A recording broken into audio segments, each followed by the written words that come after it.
En esta balsa mi destino puse fe, pendiente a lo que es, no que será ni lo que fue. Cansado del dime que te diré. No aguanto palo ni me arrodillo a tus pies. Yo soy arte, ves. Navega mi verdad por este océano. Habrán cicatrices mientras más mambises seamos. Trataron de quitarnos lo que poseemos. Nada permite ya que nos acobardemos. A los pedales y a los remos. Aquel que sufrió tan explícitamente lo que conocemos. Y así todo no pisó los frenos. Porque hay que descubrir y conocer para que así evolucionemos. El horizonte está repleto de oportunidades. Mantén la fuerza en la selva y en las ciudades. La represión está afectando a todas las edades. La libertad solo se gana luchando y no quisieron parar, pero no dejamos de crear. Entre leyes y sistemas que nos hacen mal. El arte es la manera de escapar que llega a las personas buenas con problemas para su alma limpiar. El arte incapaz de perjudicar. Más bien lo que hace el arte es que comparte con quien necesita orar. Ya muchos murieron cruzando el mar. Ahora la libertad llega a nosotros que en una balsa virtual.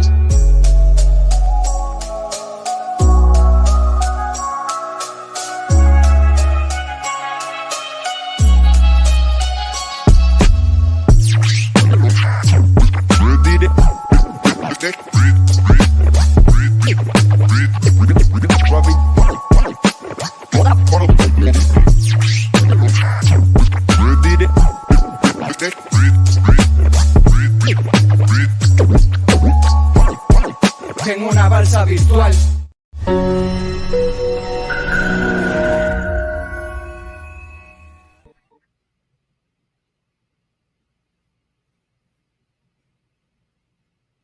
Muchísimas gracias por la sintonía. Un episodio más de La Balsa Virtual. Balsa Virtual, espacio de debate sobre cultura, desde el arte, desde la resistencia, desde la batalla cultural que realiza la Fundación Federalismo y Libertad, el Centro Iberoamericano de la Fundación Federalismo y Libertad. Este espacio Balsa Virtual con un invitado de honor hoy, gracias al apoyo de Relial, la red liberal de América Latina, Relial, y también gracias al apoyo que ofrece Atlas Network a nuestra Fundación Federalismo y Libertad, específicamente este espacio que está saliendo todos los jueves en la tarde de América, la balsa virtual. Balsa, ese objeto, metáfora que tantos inmigrantes, especialmente el pueblo cubano huyendo del totalitarismo en la isla, conoce también este objeto que ha devenido en pequeña nación, pequeño espacio donde uno se mueve, se desplaza. Federalismo y Libertad, balsa virtual, bienvenidos todos a este espacio. Tenemos, a veces parece una frase común, lo es, pero tenemos un invitado de lujo, un documentalista argentino que voy a tener el privilegio de presentar en breve. Su nombre, bueno, ustedes lo han visto en el YouTube, Pablo Racioppi, y vamos a estar hablando de su obra, de las dificultades de narrar a contracorriente, de la batalla cultural que se libra desde el arte, desde la creación en toda Latinoamérica. En unos instantes estamos acá con Pablo Racioppi. Le agradezco especialmente la oportunidad de contar con él y bienvenidos todos una vez más a Balsa Virtual, el espacio de Federalismo y Libertad de su Centro Iberoamericano.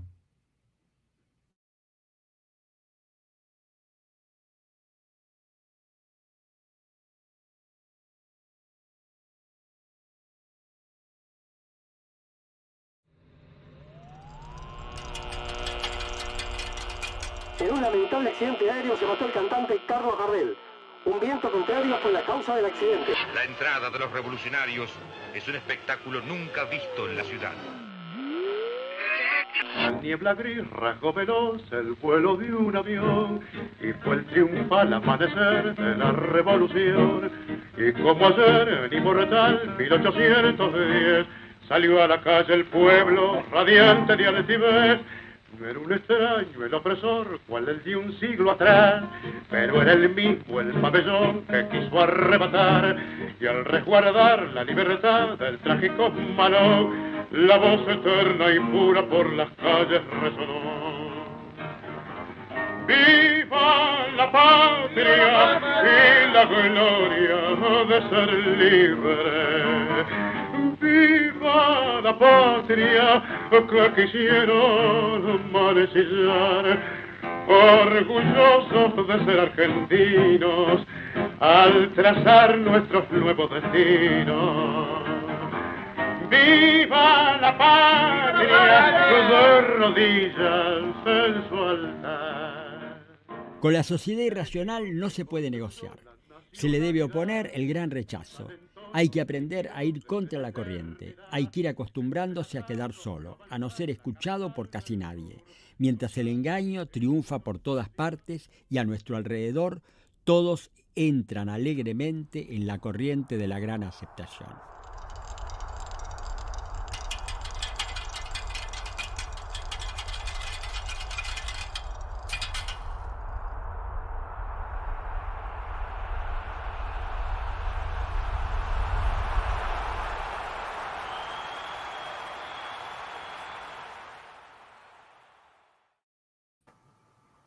Pablo, bienvenido a la Balsa Virtual de Federalismo y Libertad. Muchísimas gracias a este Olimpo. Ojalá que un poquitico más lleno hoy. Muchísimas gracias ante todo y bienvenido a nuestro espacio.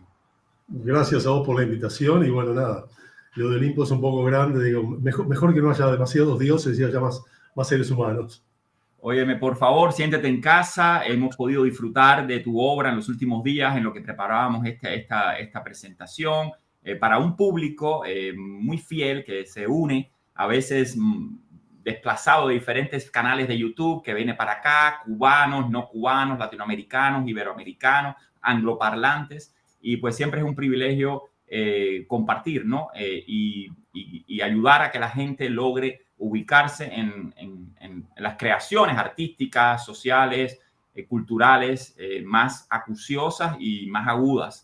Y te lo digo sinceramente, disculpa el exceso de halago, pero es merecido. Es un trabajo muy serio desde la verdad y donde el dolor y el sentimiento no queda excluido sin caer para nada en un sentimentalismo, sino desde una razón.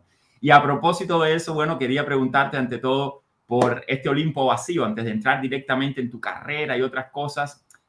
Vamos a estar compartiendo pedacitos de este Olimpo vacío, de estos héroes desmitificados.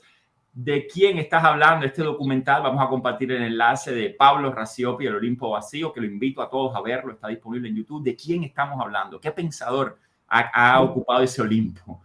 Y estamos hablando de un pensador que fue siempre contra la corriente, curiosamente, y eso es lo que a mí primero me impulsó a leer sus libros, con mucha dedicación, porque leí uno y después leía otro y otro, y cada libro era más sorprendente, y la coherencia en el tiempo era muy sorprendente. Estamos hablando de Juan José Sebrelli, que es uno de los pensadores que ejerció, digamos, la libertad de pensamiento y el pensamiento crítico durante ya no sé cuántas décadas, de los 50, 60 hasta ahora, son como 60 años de carrera, digamos, con una prolífica obra digamos, sociológica, por llamarla de algún modo, a sus libros, y siempre aborda fenómenos a los que desmenuza y critica con mucha erudición, muy apoyado en muchas lecturas.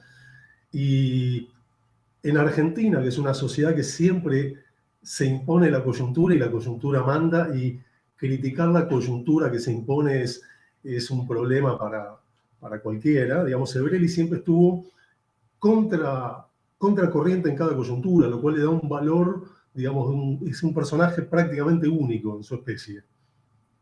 Esa palabra coyuntura, Pablo, disculpe que entre tan directamente. ¿Qué es coyuntura? A ver, ¿Se usa con el lenguaje político con determinada carga semántica o es un término que usaste ahora? No, a ver, sí, coyuntura sería, digamos, las variables en este caso filosóficas, políticas, las ideas que se imponen en un momento determinado de la historia de una sociedad, digamos. Entonces, sí. Así como acá en los años 80 se impuso el tema de los derechos humanos, antes se había impuesto el tema de la lucha armada, digamos, quedar fuera de esa cosa que se impone, en la cual la mayoría entra, no digo ir contra, sino poner en cuestión lo que en cada coyuntura manda, en Argentina es mal visto. Hay una cosa cultural, es mal vista, y hubo a lo largo de la historia una cantidad de palabras para definir eso, desde Aguafiestas, Contreras, o hay un personaje humorístico llamado El Contra, digamos, es básicamente un pecado, digamos, cultural, ir contra la coyuntura, salvo cuando la coyuntura se resquebraja, un gobierno se debilita, y ahí todos entran livianamente en permitirse criticar, pero no a tiempo. El problema es hacer la observación crítica a tiempo, que eso es lo que falta, por lo menos en Argentina, no sé en otras sociedades de la región. No, ciertamente, esa responsabilidad cívica, ese ojo, esa conciencia crítica, me llamó la atención, Pablo, porque, bueno, en el presidente designado que tenemos en Cuba ahora específicamente, Miguel Díaz-Canel, ha usado el término, él está como que importando términos de la tradición política latinoamericana, está usando el término continuidad, que no es más al final que el continuismo latinoamericano, ¿no? Esa idea que los presidentes carismáticos y populares, y vamos a hablar de eso, pues si lo hacen bien y el pueblo los ama, pues tienen que seguir haciéndolo bien. No romper la institucionalidad y que el personalismo y el populismo prime. Y el presidente Díaz-Canel ha usado no solamente el término continuidad, sino coyuntura. En las presentes coyunturas, y era un término que a mí realmente, claro, conozco el sentido del término, pero en la tradición política, en el fidelismo, en el fidelismo como tal, no, el fidelismo no era de coyunturas, el fidelismo era un espacio eterno que recogía. Y ahora de repente ha entrado el término coyuntura también en el espacio político de la postdictadura cubana, si se quiere. Quería comentarte eso. Y no, mira, desconozco, pero puedo así arrojar una opinión. Seguramente es un término que se impone porque, digo, muerto Fidel, sucedido por su hermano, y ahora su hermano retirado a un segundo plano. Sí. Y digo, hay cambios, y esos cambios del modo tienen que ser expresados con alguna palabra, aunque todo siga igual, digamos, pero bueno, se habla de nuevas coyunturas, no me parece ilógico, me parece sintomático. Sí, son estos hilos invisibles que se va trazando. Hablaremos de La Habana, hablaremos de las conexiones con la Argentina y con América Latina. Pero bueno, Pablo, antes de entrar, quería recorrer un poquito, si te interesa comenzar por alguno de tus materiales, pues podemos comenzar, pero a mí quería recorrerlos un poco ahí medio cronológicamente. Y antes de entrar en el Olimpo vacío, a mí me encantan las ideas de esta deconstrucción de mitos en general, pero quería preguntarte un poquito, tú y la cámara, ¿cómo es esa relación? ¿Eres un filmmaker de carrera? ¿Eres un intelectual que filma? ¿Eres un escritor que piensa? ¿Cómo tú te ves? Sabemos que tienes una importante, en mi opinión, muy importante realización audiovisual, El Diálogo. Vamos a estar hablando hoy de 2014, El Olimpo Vacío, que es un año anterior, y Jujuy Desoído, entre otros espacios que podemos hablar. Jujuy Desoído, vamos a hablar de ese espacio. Pero ¿te consideras que este es el campo más creativo tuyo, de mayor impacto, o entraste a ese campo por algún motivo? O sea, ¿cómo entraste a ese campo? Porque me parece que entras en un momento muy específico y con una coyuntura determinada.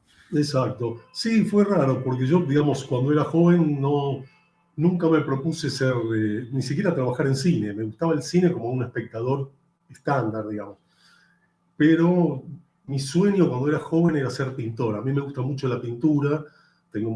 Siempre vi pintura, estudié Bellas Artes en la Escuela Nacional, que ya no existe, ahora cambió, tiene otro nombre. En la Escuela Nacional que había aquí en Buenos Aires. Iba a ver muestras de pintura, pintaba, dibujaba. Me he comprado libros de pintura en cantidades y bueno, nunca entendí cómo era el mercado del arte, no lo entiendo hoy, es una cosa muy rara, pero me di cuenta rápidamente que iba a ser muy difícil vivir de la pintura, porque no entendía. Y empecé a pensar cómo hacer para trabajar en algo que me permitiera usar esas cosas que había aprendido estudiando Bellas Artes, ¿no? Y empecé a buscar por el lado del cine, la escenografía. Y hasta que empecé a trabajar, así medio por un azar, como se da todo, digamos, en una productora de cine publicitario. Empecé trabajando en producción. Ahí empecé a aprender el oficio del cine. Cómo es esto de que se arma un equipo de rodaje, qué son los planos secuencia, cómo es una cámara, cómo narra la cámara, cómo es la luz, etcétera, etcétera, etcétera. Y ese digamos, background que adquirí durante muchos años, trabajé 20 años en cine publicitario, en producción primero y después terminé trabajando en escenografía, que era lo que yo quería. Pero a la vez, por otro lado, siempre me interesó esto de la mirada crítica,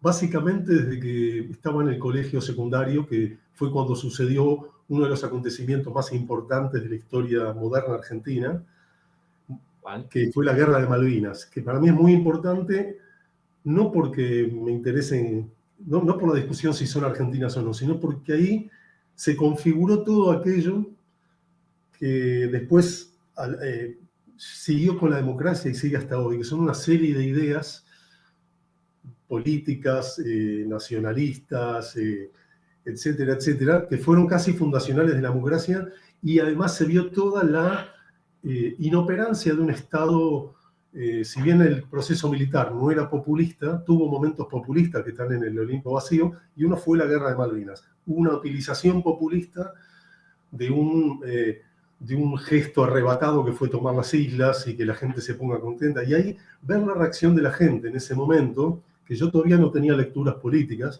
pero un adolescente, tenía el pelo más largo que tú, tenía el pelo así, no lo tenía, quería tenerlo y no se podía, y deseaba terminar el colegio secundario para dejarme el pelo largo. Yo escuchaba rock y me empezó a pasar que yo decía, no, peace and love, no war. Y todos mis compañeros de clase, los profesores, los vecinos, los familiares, todos estaban muy contentos con la guerra. Y a mí me empezó a pasar que decía, esto es una locura, pero no entendía mucho, porque cuando termina la guerra empiezo a entender y empiezo a leer más de política, de historia, y empecé a entender todo lo que pasaba.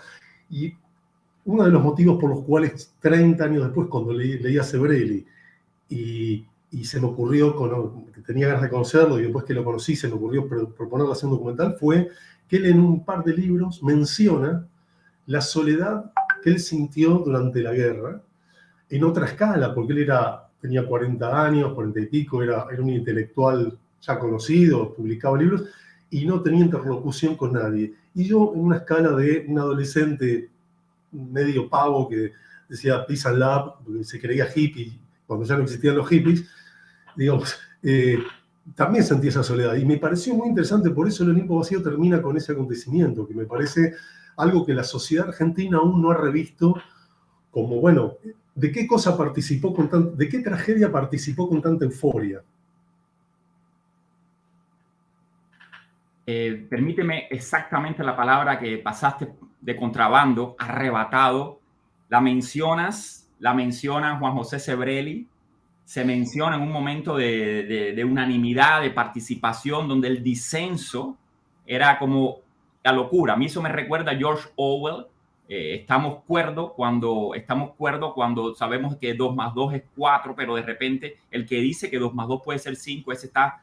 Y también me recuerda a Piglia. El que no repite lo que el Estado dice, pues está fuera de lugar y es simplemente incomprensible. Vamos a acercarnos a la soledad de Juan José Sebrelli, El Olimpo vacío, con este pequeño fragmento del Olimpo vacío de Pablo Racioppi, y regresamos enseguida. Las Malvinas, la locura, la masificación, el poder, el populismo. Hay todos los sectores sociales, desde la clase alta hasta las clases populares, todos los sectores políticos, desde la derecha hasta la izquierda, todos los sectores de izquierda intervinieron abiertamente. Nunca en mi vida me he sentido tan solo, tan aislado del mundo como durante la Guerra de las Malvinas.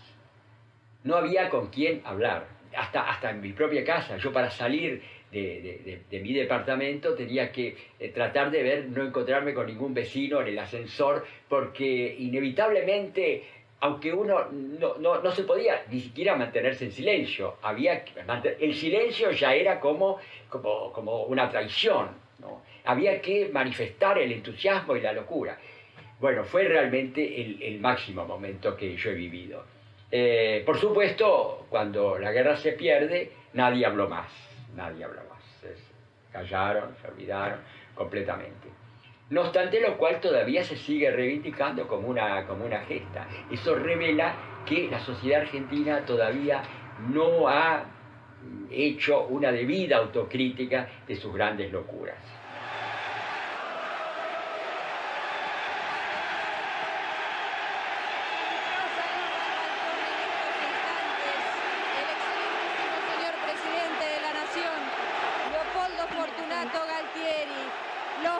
colores son impresionantes de Argentina, Argentina, Argentina.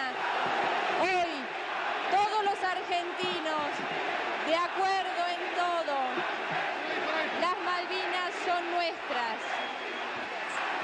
Saluda el presidente de la Nación a su pueblo, a todos los argentinos y a través de ATC a todo el país.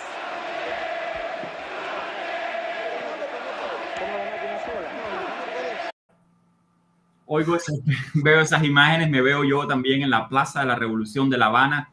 Es sorprendente.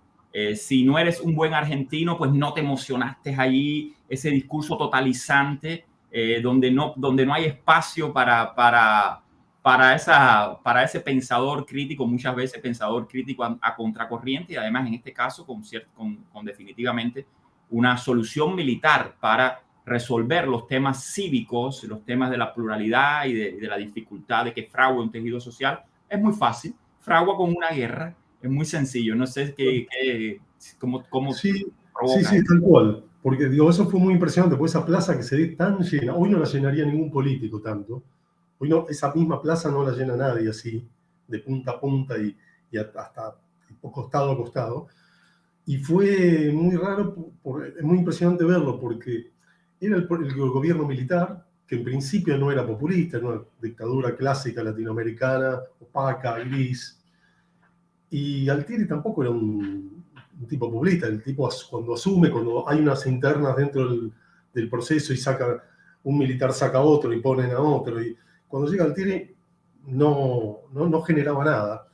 Pero esto fue de la noche a la mañana. Es como que hoy, a esta hora, yo estoy aquí en Buenos Aires y me voy a ir a dormir, y a la mañana en la radio, en ese momento, y en la televisión decían: Argentina recuperó las Malvinas, y la gente, yo me acuerdo porque iba al colegio, la gente salió a la calle y le llenó la plaza sin ningún tipo de operativo de propaganda. O sea, fue una cosa espontánea, que eso es lo que a mí me llama la atención. Decir, ahí es donde está configurada todas las creencias que tienen que ver con: no importa quién recuperó las Malvinas, son nuestras. Si es alguien que elegimos o es alguien que tomó el poder, no importa.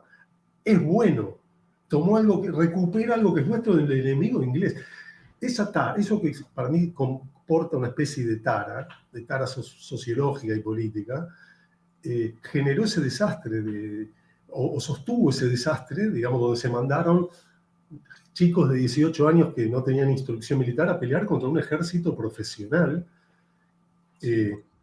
Y de algún modo me parece un acontecimiento importante porque se sigue repitiendo en el tiempo. En la cuarentena, que aquí fue muy prolongada, arrancó un día y para todo el mundo fue como una especie de vacaciones por 15 días, pero se empezó a prorrogar y prorrogar y prorrogar. La gente entró igual a una tragedia que terminó siendo la cuarentena, porque se violaron derechos humanos, se fundió gente con sus comercios, se murió gente que por no tener COVID y tener otra cosa no fue atendida. O sea, fue una tragedia. Sin embargo, la sociedad arrancó aplaudiendo todas las noches a los médicos, salía a los balcones. Era una especie de trivialización del drama.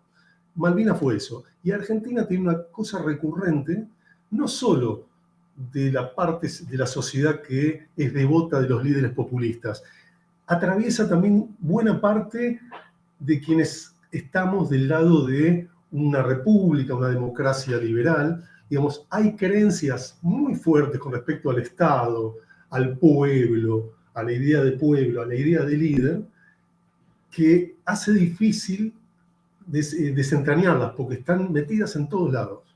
Sí. Pablo, permíteme, te voy a compartir una pantalla acá en vivo a ti y a la audiencia, y te voy a contar una anécdota. Bueno, yo era un niño en la Cuba comunista de las Malvinas. Hubo unas Malvinas cubanas también, yo sé que tú lo sabes. Y pues nosotros éramos niños, pero la idea era ese discurso militarista, ¿no? De que Inglaterra es el imperialismo y el imperialismo es el imperialismo yanqui, y se están aliando contra Latinoamérica. E increíblemente, ¿no? Una persona como Videla y Fidel Castro, dos dictadores como Videla y Fidel Castro, aparentemente en un espectro político opuesto,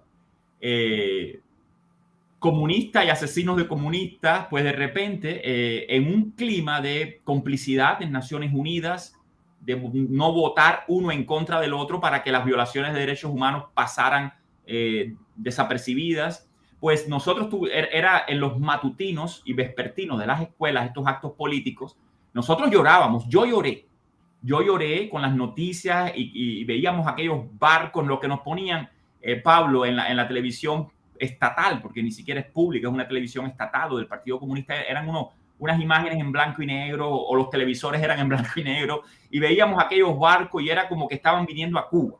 Los barcos venían a atacar a Cuba, pero por el momento iban a desembarcar en Argentina para asesinar hermanos latinoamericanos. Y en medio de toda esa confusión, la paranoia de guerra, el caudillo, en nuestro caso, Fidel Castro, ganando legitimidad y ganando representación y haciéndose imprescindible. No podíamos vivir sin Fidel porque estábamos en un mundo donde Margaret Thatcher podía invadir las Malvinas en cualquier momento. Entonces, lo viví como niño, ahora como adulto, pues compartimos incluso la sorpresa de que dos dictaduras de signos políticos supuestamente en el juego geopolítico diversos, pues pueden colaborar maravillosamente bien, como el franquismo y el castrismo se decretaban sus lutos mutuos y sus cosas, pues asimismo la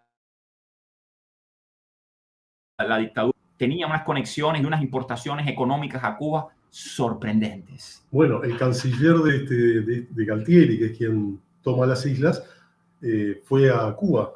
Hay una foto famosa que se abraza con Fidel Castro, digamos, empezó a buscar apoyo de países latinoamericanos contra la OTAN, digamos, contra Inglaterra y contra el Tratado del Atlántico Norte y Estados Unidos.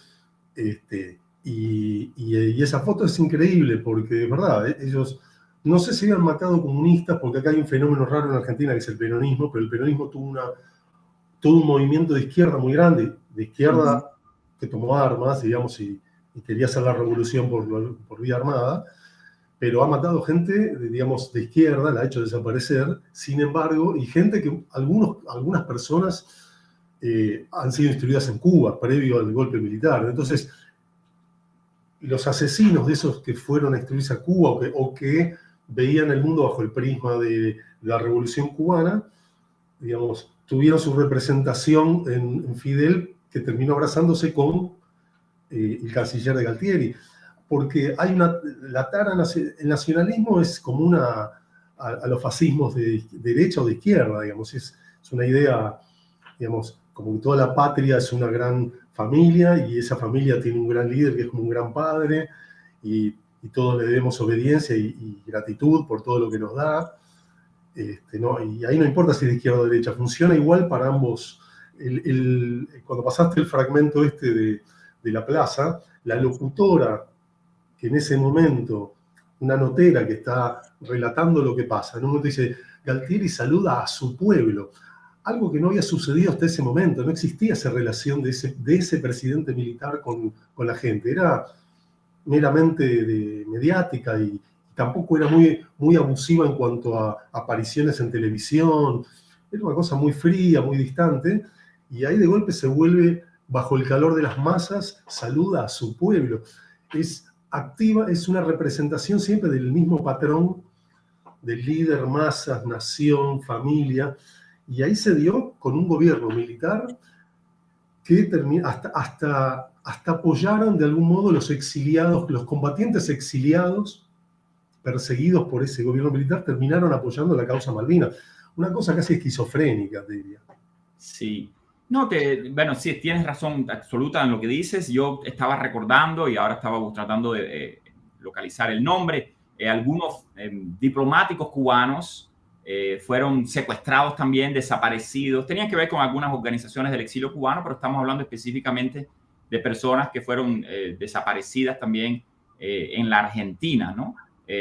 Funcionarios de la embajada cubana y que fueron asesinados. Entonces, en medio de esa confusión, quién mata a quién, quién delata a quién entrega a quién, el clima de los definitivamente coincido contigo en esta esquizofrenia donde la muerte, y vamos a hablar de eso un poco porque se menciona en el diálogo, donde la muerte se convierte en un valor en sí, matar por matar como si fuera una norma. Vamos a hablar de esto en el diálogo, pero quería resumir un poquitico sobre el Olimpo vacío, ese título tan lindo que te voy a preguntar ahora cuando regresemos si es una creación tuya o si lo sacaste de alguna frase. Yo traté de localizarlo, no lo localicé por ninguna parte del título. ¿Es tuyo? O sea, es una...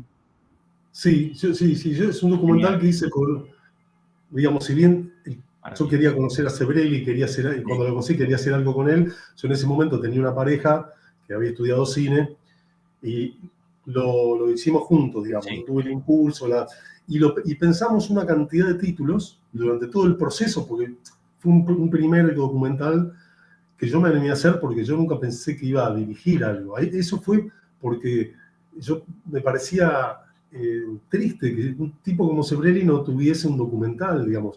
Y mi primer deseo fue conseguirle un director, porque yo conocía directores de cine y no encontré ninguno, entonces dije, bueno, yo creo que lo puedo hacer, ya tengo el conocimiento suficiente como para... Trabajé 20 años en cine, en ese momento no sé cuántos, digo, bueno, ya puedo. Y ¿cómo se llama? Y pensamos una cantidad de títulos. Y este surgió, no me acuerdo cómo, pero yo me acuerdo que lo anoté en un cuaderno, Olimpo vacío. Algunos amigos me lo cuestionaron porque uno de los campos de detención que hubo aquí se llamaba Garage Olimpo, era un garage que se llamaba Olimpo.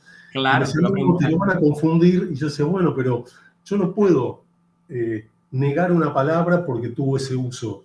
El Olimpo es algo que viene de los griegos, tiene, no sé, 2500 años de antigüedad la palabra. O sea, el nombre Olimpo como metáfora de un lugar donde están los dioses. Yo lo que quiero decir es que ahí hay en este caso, todos los dioses de este culto populista que están ahí, el Vita, el Che, Gardel, tenerlos como dioses es tener un Olimpo vacío, no hay tal cosa, no existe. Y me pareció, y la verdad es que estoy contento con cómo quedó el título, porque es verdad, no está en ningún otro lugar y me parece que tampoco generó la confusión con Garage Olimpo. No creo. Tuvo vida propia. Pero no, la relación es obvia que no existe. Entonces, íconos, advertencia a nuestros lectores, íconos que te van a gustar, íconos que no te van a gustar, íconos que a los cubanos y a muchos latinoamericanos nos resultan especialmente reprobables, pero íconos. No podemos negar íconos culturales, íconos del capitalismo, íconos de la paradoja, pero íconos. 4 de ellos, Juan José Sebrelli, en este documental El Olimpo vacío, de Pablo Racioppi. Muchísimas gracias. Un minutito vamos y regresamos. Quiero mostrar estos íconos y parte de cómo tú resuelves audiovisualmente la presentación de ellos en el documental El Olimpo vacío.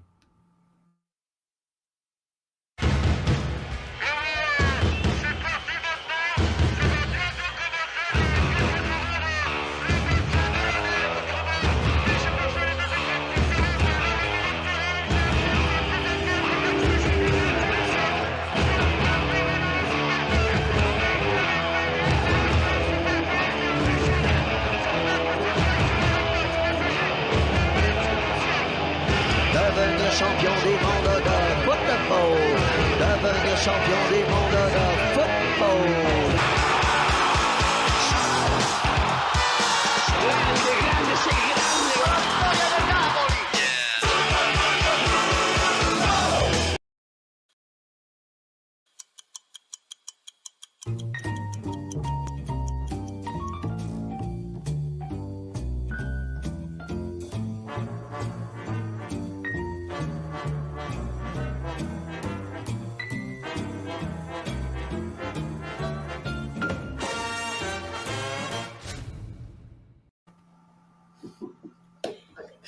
Todavía el Che es el Che en Argentina, Pablo. Todavía está en los debates, todavía forma parte de este idilio del que hablaba Milán Kundera con los íconos lavados de la utopía. Mira, para ciertos grupos de izquierda, sí, es una... de hecho, por ejemplo, ayer aquí en la Plaza de Mayo, desde la plaza que está frente a la Casa de Gobierno, hubo un acampe, grupos sociales que se van a reclamarle dinero al gobierno y acampan en la plaza, y vos ves banderas donde está el Che. Ya no se lo discute, ya no es, pero quedó como una cosa igual que es difícil cuestionar, aunque no se lo discutan ni nadie está hablando de las ideas del Che, ni el Che Guevara decía tal cosa, ya no es un factor de interpretación de la realidad, digamos. sí es un factor es una figura que referencia. Yo pienso este tipo de ideas, soy más de izquierda, más del pueblo, más de la lucha social, ¿verdad? Pero tampoco se lo cuestiona, se cuestiona lo que sedimentó de la existencia del Che y de la Revolución Cubana. Está más presente todo eso de una manera tácita, silenciosa, y por ahí también incluso, yo creo, el Che solo no. Cuba está, inevitablemente existe de una manera penetrante aún hoy en todo el continente. El Che es como es como un recuerdo, pero si yo me pongo la camiseta del Che, estoy diciendo yo soy de izquierda, voy por el mundo diciendo soy de izquierda, pienso que hay que luchar contra el capitalismo, pienso, etcétera, etcétera. Pero no está en las discusiones, digamos. Sí, ha quedado un poco como que empieza a pertenecer a un pasado, ¿no? O sea, más presente en nuestras generaciones. En Cuba, paradójicamente, te cuento esta pequeña anécdota, en los años 90 y los años 2000, el Che se comienza a convertir en un disidente. O sea, la imagen, el uso semántico de su imagen en las canciones de los nuevos trova, de los post-novísimo trova, comienza a ser como un mito. Murió joven, que si el Che estuviera vivo, pues no habría corrupción en la Revolución Cubana, no habría despotismo, no habría incluso el caudillismo, no habría el verticalismo del Partido Comunista y no habría incluso la hipocresía, porque el Che sí trabajaba, se quitaba la camisa y trabajaba. O sea, y en un número de obras, incluso obras que me emocionan todavía, aunque porque fueron obras de mi juventud, las escuché en mi juventud, aunque como contenido no me interesan. El Che se empieza a convertir en un disidente de Fidel Castro, ¿no? En los años 90 en Cuba se empieza a usar como moneda de protesta, al punto de que una canción como Patria y Vida, que se ha convertido en una especie de himno de la cultura cubana de la resistencia, todavía trafica, introduce el símbolo José Martí y el Che Guevara, y en lo que está en el otro aspecto sería el consumismo y el capitalismo y todas esas cosas malas, pero queda como un alito, un halo de pureza todavía.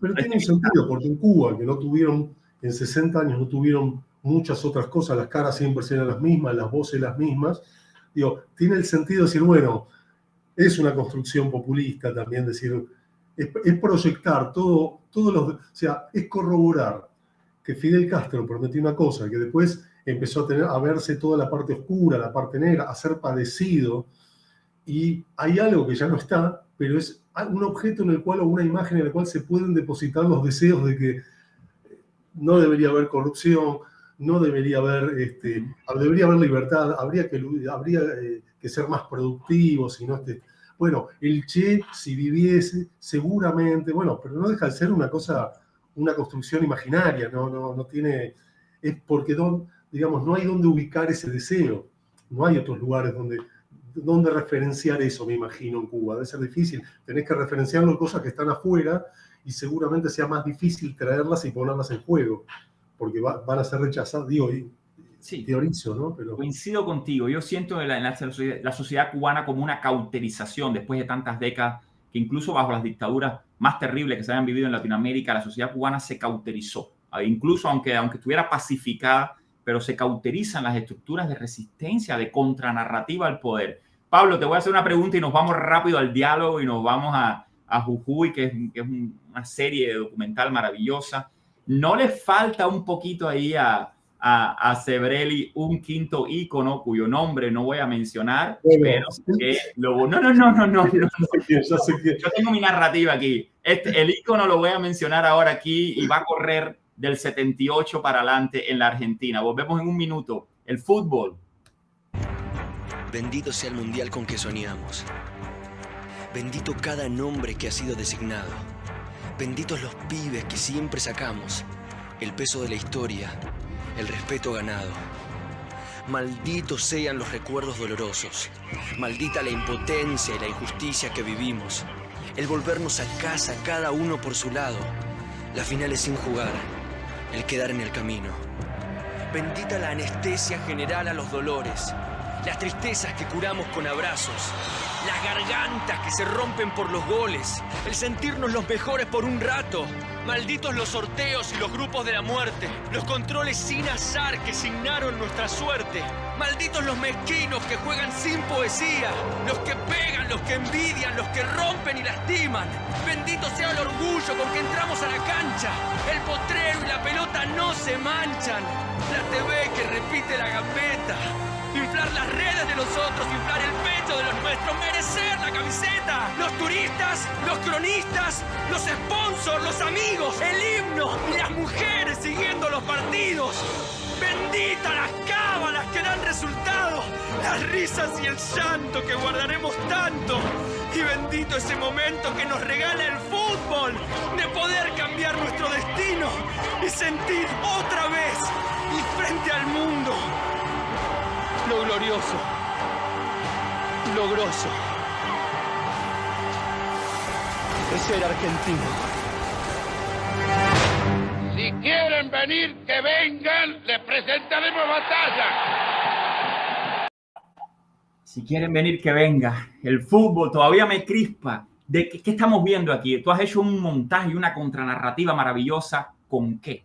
En este documental. Y eso es el final, que es decir, después de haber hablado de todos estos 4 íconos y de sus utilizaciones, el final, yo pensaba para el final había que hacer, digamos, siempre, digamos, en el final de una película es posible que aparezca la opinión del director, cuando no aparece, digamos, yo no aparecí en cámara, era un documental que va con las voces de los entrevistados, pero me parecía que ahí era cómo decir, bueno, todo esto que hice es para mostrar esto, y entonces lo muestro de una manera así medio alocada de edición, y la voz es el audio de un comercial que hubo en un mundial, creo que el 2006, creo que fue, que Argentina no llega, pierde las semifinales, y uno de los auspiciantes, que es una cerveza que todos los mundiales auspicia, y tienen, la publicidad asume ese discurso nacionalista, que es igual al de la guerra, igual al del el populismo,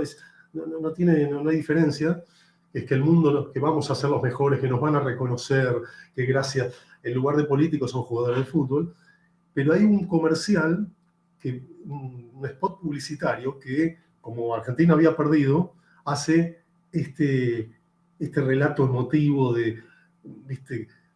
Argentina pierde porque es incomprendida, por los que juegan sucio, por los que no sé qué, y nosotros, y es una locura, pero eso expresa gran parte del pensamiento argentino con respecto a todo, a la política y al mundo. Dice, no, porque nos quieren perjudicar no sé quién, y es un país que, digamos, al mundo no le interesa mucho, pero eso es muy difícil entenderlo. Eso le interesa, sí, como interesa a cualquier otro país para comerciar algo, pero no es un país que gravita. Entonces, esa creencia de que el mundo está pendiente de lo que pasa acá y de que cuando algo sale mal acá es porque el mundo confabula contra el bienestar de los argentinos, es una idea que está en la sociedad y la utilizan todos los gobiernos populistas. Sí, antes de irme de este documental, yo estoy fascinado con todos ellos. Yo haría un programa con cada uno de ellos.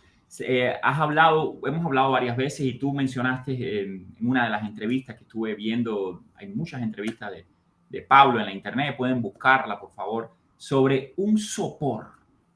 Tú usas la palabra arrancar un poquito del sopor a ese espectador que ya tiene asumido, bueno, hemos estado hablando de cosas cuestionables, puede ser. Qué bueno, eso lo habrás visto en Twitter, en la yo uso esa expresión, arrancar eso, porque no es mía, no la inventé yo, pero me encantó, la asumí como propia y la digo. Es una expresión de un filósofo escéptico que yo leía también cuando era joven y que me parecía fantástico, que Sebrelli no lo quiere justamente, se llamaba Émile Cioran. Sí, claro. Y Cioran, en la contratapa de un libro o en un prólogo, dice, esta obra que vas a leer ahora, no sé qué, no es una golosina cultural, y dice en un momento, yo escribo para arrancar al lector del sopor, cosa que él lo lograba. Leer un libro de Cioran es sentir un martillazo en la cabeza, y a mí siempre me gustó esto de cuando la sociedad no reacciona ante cosas que son graves. Yo digo, bueno, acá la sociedad está como en un pantano de sopor, y a veces juego en Twitter con eso y a veces digo cosas que yo, me corro un poco de lo correcto, pero el juego es ese, jugar un poco, decir, bueno, a ver si alguien reacciona, a ver qué, o me gusta, por ejemplo, los 2 de abril, que es el día que se conmemora la invasión a Malvinas, que bueno, la reconquista de Malvinas, pongo la foto de Margaret Thatcher y digo que gracias a Thatcher se recuperó la democracia, cosa que es cierta. Sí. Yo, esta cuenta le rindo homenaje y a mí me encanta la cantidad de gente que me dice cosas así muy feas porque... Te iba a preguntar exactamente eso. En el Olimpo Vacío está esta cita de Juan José Sebrelli de que los ataques, los silbidos, ya para él son un estímulo como creador. Se habla de esa soledad intelectual del pensador que está enfrentado a su conciencia ante un mundo que está lleno de narrativas superimpuestas unas sobre las otras, ahí falsas, y que Sebrelli lo que le tenía miedo realmente era al silencio y al olvido. No quiero hacer una comparación entre el documentalista y su personaje entrevistado, entre Pablo y Juan José Sebrelli, pero como hombre que estás opuesto, como creador que estás opuesto, es obvio a los delirios de la época y oponerse a tiempo, como dijimos al inicio, en el momento que es. ¿Has sufrido en la Argentina esta pulsión de un momento determinado decir lo que les ha pasado tanto a los cubanos? Mira, está bueno ya, yo puedo ser un realizador mucho más exitoso en Miami y no tengo que estar en este país constantemente recibiendo. ¿Cómo es esa relación tuya con la casa desaparecida o con la Argentina querida? ¿Cómo es la cosa? Sí, a ver, a mí siempre me gustó. A ver, primero, yo he vivido alguna vez en otro país, en España o en Brasil. Nunca tuve pasaporte europeo, o sea, tampoco mis posibilidades de insertarme en algún lugar, Dios, al no tener pasaporte son complicadas. Tampoco es que me lo he planteado seriamente irme a vivir. Siempre me gustó esta cosa de dar batalla, aunque sea modesta y de manera individual o con poca gente, digamos. Y siempre me gustó el arte, que te decía que estudié Bellas Artes y la historia de la pintura. Siempre todo lo que me gustó tuvo que ver con artistas que en su momento pusieron en cuestión algo. Es decir, si uno no cuestiona aquello que no le cierra en el presente, que uno dice, bueno, esto está bien, esto así viene con un paquete, con un monio bien cerrado, yo lo puedo tomar, pero digo, me parece que puedo cuestionar también que lo que hay ahí no es exactamente lo que me dicen. Y siempre me gustó como esa función del arte como una manera de el avance de las ideas en todas las épocas. El arte que es complaciente con las circunstancias, hay cosas muy buenas, a mí me interesa menos, me aburre más, a mí siempre me gustó esa actitud, y de algún modo digo, bueno, como yo antes de hacer el primer documental, también me gustaba discutir con mis amigos, en las reuniones sobre política y sobre tal político y tal otro, encontré también una manera de decir, bueno, con todo esto, en lugar de discutirlo y que quede en el aire, que no sea nada, como tampoco soy militante de un partido político, y bueno, mi militancia en todo caso es hacer fraguar todo lo que aprendí de arte, lo que aprendí de cine, y lo que pienso y mi mirada política en esto, que requiere mucho trabajo, requiere conseguir ayudas para poder realizarlo, etcétera, etcétera. Y me parece que es la función que debe cumplir, no sé si en otros países de Latinoamérica se dice, en Argentina se habla bastante, o se ha hablado bastante de algo que es la batalla cultural. Sí. Que no tiene muchas aplicaciones concretas, es una cosa etérea. Para mí esta es una aplicación, no digo que con esto voy a cambiar el mundo, pero digo, bueno, es mi pequeño aporte. Si 10.000, 20.000, 50.000 personas estuvieran haciendo cosas equivalentes, y algo cambiaría. Si hubiese contenidos así que ponen en cuestión algo del relato, y algo se empieza a instalar, algo cambia. Pero eso no tiene muchas instrumentaciones, no se piensa mucho, y sí se expresa la batalla cultural, la idea de batalla cultural, porque hay algo que es claro, que enfrente, y pasa, yo creo, con todos los populismos, en Venezuela, en Nicaragua, en Cuba, bueno, en Cuba ya es 60 años de eso, hay todo un relato sostenido con contenidos, con voceros, con estrategia, con recursos, y es muy difícil. Entonces, de este lado, nadie sabe bien qué hacer. Yo lo padezco, yo me topo con eso todo el tiempo y digo, bueno, así todo no me importa, yo seguiré dando mis pequeñas batallas, porque creo que hay que darlas y porque aparte no tendría sentido si no es lo que más me interesa hacer, digamos. Todo lo demás me aburre un poco. Guerra de todo el pueblo, que se maneja, lo hemos tenido ese concepto. Batalla de ideas, lo hemos tenido ese concepto desde los niños de escuela primaria hasta, o sea, habría que hacer un diccionario, una enciclopedia común de cómo los léxicos no tienen ninguna originalidad, porque a veces una sociedad cerrada como la cubana, ¿no? Bueno, Fidel siempre inventaba una idea tras otra. A veces yo pienso que Fidel a lo mejor era el más mediocre de los dictadorcitos latinoamericanos o de los grandes dictadores latinoamericanos. A lo mejor Fidel era el más mediocre en un sentido de hombre político, de generar conceptos políticos, más bien era un gran implementador. Y sobre él cae una narrativa, bueno, de la utopía, de la emancipación del capitalismo, etcétera. Pero bueno, esa ya sería otra conversación. Me voy rápido a este diálogo y vamos a hablar de memoria, con tal vez de reconciliación. Vámonos a un diálogo entre, ahora me vas a contar, entre personas. Graciela Fernández Mejide y Héctor Leis. Sí, y sobre todo qué eran estas personas y qué les pasó en su vida y cómo, quién los encuentra, cómo tú haces ese encuentro, que en mi opinión es de un alto valor emocional, racional, civilizatorio. Te lo digo sinceramente, es un momento, están al término de su vida y viene toda una ola de memoria y hablan desde una lucidez que ya quisieran muchos intelectuales y muchos políticos hablar desde la lucidez, desde que estos dos ciudadanos se encuentran allí en el espacio de la memoria. Regresamos enseguida. El diálogo de Pablo Raciopi, un documental que vamos a estar comentando. En el año 79 y 80, cuando entran las dos oleadas de contraofensiva, la Embajada de Estados Unidos, yo accedí a documentos que fueron, viste que cada tantos años se abrían. Lo sabía, y les dijeron a los militares, ¿por qué no hacen un juicio grande? ¿Por qué no los enjuician?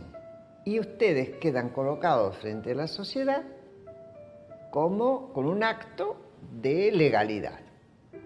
Y nos hubieran puesto en un problema a los organismos de derechos humanos, que hubiéramos tenido que poner abogados a defender el derecho que tenían de ingresar al país con armas para una acción subversiva. ¿Cómo hacían los organismos? No deshacían políticamente. No, lo liquidaron. Agarrar un arma, acabó siendo lo más natural. Entonces yo iba al tiro federal y apuntaba un blanco y después apuntaba un cara. No sentí que hubiera una ruptura, lo sentí como natural. Ahora, lo que sí sentía que no se lo podía explicar a nadie, vamos a decirlo con todas las letras, la conducción de los montoneros era muy pobre intelectualmente y con poca capacidad, para no decir casi ninguna capacidad de entender la realidad. Entonces dice, vamos a romper el cerco. ¿Romper el cerco cómo? Eso no lo explicaron hasta después de la muerte de Rucci, que nunca se hicieron cargo, por otra parte, ¿no? Yo te digo, sobre esto, juro por la ceniza de mis viejos que fueron. Porque yo estaba en la conducción y vino otro tipo de la conducción regional y dijo, fuimos nosotros. Y cuando le preguntamos, ¿y cuál es la explicación política? Dije, hablamos de aquí un rato, ahora deja que te cuento la operación. O sea, los fierros siempre vinieron primero. Después de contar la operación ya estábamos calmados. Entusiasmados. Dale que va, está bien, menos uno. Una de las cosas que yo recuerdo fuerte de aquella época es la sensación de haber perdido la ciudadanía. Porque vos, profesional de clase media, sabés que un abogado te defiende, sabés que hay instituciones, vas a la comisaría, haces denuncias, vas a un juez y presentas un habeas corpus. No es que yo fuera la experta en habeas corpus, pero al final me hice. Pero te tienen que responder, porque sos ciudadano. La sensación era de que ya no eras nadie.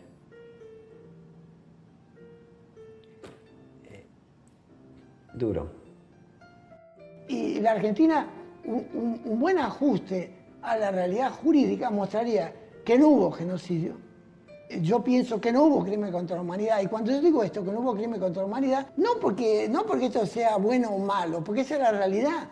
La Argentina inventó una ficción jurídica para fomentar una posición. Yo decía, ¿qué aporte están haciendo las conducciones que tienen que saber más nombres y no nos traen uno? Están todos entonces, porque quienes comandaron tienen que saber, y hay muchos sobrevivientes, cada uno que se haga cargo de los grupos que dependían de ellos y nos den los nombres que faltan. No hubo jamás ese aporte. El diálogo de Pablo Raciopi, Graciela Fernández, Mejide, Héctor Leis, sentados, hablando a la vuelta de todas las guerras sucias, a la vuelta de todos los socialismos, comunismo, fascismo, liberalismo, a la vuelta de la Revolución Cubana, a la vuelta de toda la violencia, a la vuelta de todos los caudillos o genios políticos, a la vuelta de todo el peronismo, como sin Perón, y a la vuelta de todas las vueltas de la democracia, y con su permanente tentación totalitaria de revolución y contrarrevolución, en fin. Pablo, cuéntanos un poquito de este diálogo, quiénes hablan allí, más allá de sus nombres, y por qué es tan relevante este diálogo sosegado, casi que fuera de la historia, pero reflexionando con una gran lucidez sobre la historia argentina y latinoamericana. Bueno, porque de los años 70, digamos, la tragedia política que fueron los años 70 en la región, y aquí en este caso particularmente en Argentina, digo, hubo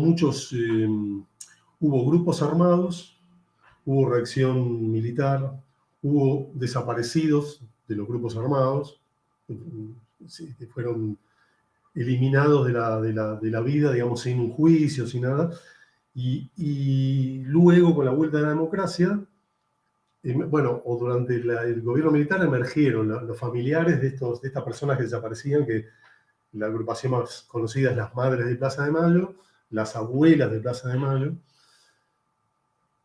Y Mejide es la madre de un desaparecido, que no pertenece a las Madres de Plaza de Mayo, que siempre fue bastante independiente. Las Madres de Plaza de Mayo tenían un relato propio, que en un punto era entendible, el relato también donde sus hijos eran mártires y los militares eran los absolutos villanos de esta historia, y que en la época también de la vuelta a la democracia eso era necesario, y para que sucedan los juicios, a las juntas. Con el tiempo y con el pasar de las décadas, las Madres de Plaza de Mayo se quedaron solidificadas en ese relato. Cometieron un error político que fue para mí, que es cruzar el umbral de la Casa de Gobierno de Argentina con un gobierno, se solidificaron con un gobierno, que es el kirchnerista, se volvieron parte del discurso de una gestión y de un Estado, sí, y no aceptan ningún tipo de cuestionamiento. Se burocratizaron el drama, digamos, y sacaron provecho del drama. Siguen sacando provecho, o sea, digo, están más allá de si hubo juicios o no hubo juicios. Yo creo que a ellos lo que les interesaría es que Videla siguiese vivo, poder ir a gritarle a su domicilio con un montón de gente todos los días, y que el Estado les dé un resarcimiento permanente por aquella tragedia de los 70 donde perdieron los hijos. Ese es como el mundo de las madres y las abuelas, el mundo conceptual, digamos. Mejide es una madre de un desaparecido que estuvo por fuera de eso, que hizo otro camino, y que está a favor de la República, la división de poderes, participó de la política, pero a la vez es crítica de la política, crítica en términos constructivos, digamos, de los espacios donde ella participó, y se transformó realmente en una especie de persona sabia, de persona que pudo hacer con aquel drama, pudo construir algo, y no quedarse aferrada al resentimiento ni anclada en aquel momento. Por eso es muy interesante. Es una madre de un desaparecido muy sui generis, porque no hay muchos ejemplos. Y Leis, por otro lado, fue un combatiente de una agrupación armada, montoneros, que logra irse después del golpe y se va a Brasil donde hace vida académica, estudia un par de carreras, ciencias políticas, historia, no sé qué, y pudo, digamos, durante los 30 años, digamos, de que se escapó, a ver, 30 o 40 años que vivió en Brasil, hasta que murió, pudo hacer una larga reflexión de qué habían sido aquellos años, por qué él había sido combatiente, por qué la época había un mandato donde la violencia era algo bueno. Sí. Y es muy interesante porque con este documental un poquito me molestaron, se irritaron, con el Sebrelli no, pero con este se irritaron en ese momento algunos kirchneristas, me mandaron cartas documento, me molestaron un poco, que también tenía lógica porque era una madre de un desaparecido y un ex montonero que desmitificaban los 70 como algo noble, bueno, sino que lo ven como algo donde no hay nada bueno que rescatar, que fue un drama que hay que en algún momento superar y ya está, y no volver a eso. Y, digamos, si el kirchnerismo tiene el patrimonio del discurso de las madres, de la defensa de los derechos humanos y de los ideales de aquellos jóvenes que tomaron las armas porque querían cambiar el mundo. Y acá se irritaron mucho. Algún intelectual kirchnerista escribió sobre lo que había escrito Leis. Todo surge a partir de un libro que escribe Leis cuando le detectan esta enfermedad que lo llevó a la muerte, que es esclerosis lateral amiotrófica. Sí. Y ahí él cuenta que tuvo un sueño y que una voz le dijo, tenés que dejar un testimonio. Y escribe un libro que es fantástico, que se llama Testamento de los 70, y que disparó la idea de juntar a él con Mejide, que no se conocían, pero se carteaban, se mandaban mails. Y fue una semana de tenerlos horas por día, de convivir prácticamente con ellos y hacerlos hablar, tirarles alguna idea disparadora para que hablen. Y bueno, sin saber si ese experimento iba a resultar o iba a ser tedioso. Y la verdad que fue impresionante porque realmente en ese momento incluso fue como poner una mirada distinta sobre todos estos fenómenos que el kirchnerismo los había solidificado y los tenía como bandera y donde poco se podía cuestionar, digamos. Administraban la muerte independientemente de quién moría. Entonces, los montoneros inventaron un cronograma de muertes para cada columna. En función de las fuerzas, en función del lugar, tenían que matar 1 por mes, 2 por mes, 3 por mes de personal de la Fuerza Armada, de la derecha, de lo que fuera. Muy bien. Llegó un momento que no había registro, trabajo de inteligencia para ir detrás de un blanco. Por lo tanto, se iba a la puerta de una comisaría y cuando salía alguien caminando a la comisaría con cara de policía, se lo mataba. Y ahí al otro día leías que ese era amigo nuestro. Entonces, yo te pregunto, ¿cómo alguien puede defender los derechos humanos cuando administró la muerte de una forma que iguala a los nazis? Ese es un cínico hijo de puta. Que me venga a decir que no. ¿Por qué no vuelve a la Argentina y explica? ¿Por qué no explican todo eso? ¿Por qué en el libro de Perdía no se asumen todas estas cosas? ¿Vos te crees que yo soy el único que sabe esto? No. Hay muchos que lo saben. Y hay una especie de defensa corporativa del lado de los militares y del lado de los montoneros. ¿Por qué no se rompe esto? Porque ahí está la inercia de la naturaleza humana. Cuando vos sos marcado por una emoción fuerte, quedas atrapado. Seas militar, seas guerrillero, seas... Decir simplemente esto. Yo no sé cómo juzgar lo que vi, pero lo que vi es esto. ¿Por qué la gente no dice lo que vio? ¿Por qué la gente...? No se trata de juzgar. La interpretación viene después. No me importa si los militares fueron más culpables que nosotros.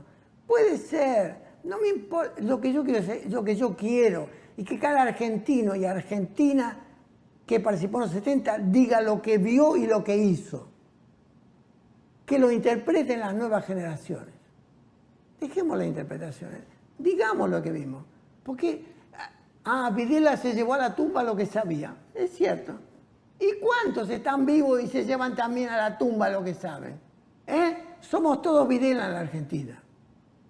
O la mayoría, no somos todos. Firmenich es un Videla. Perdía es un Videla. Vaca Narvaja es un Videla. Está lleno de Videla.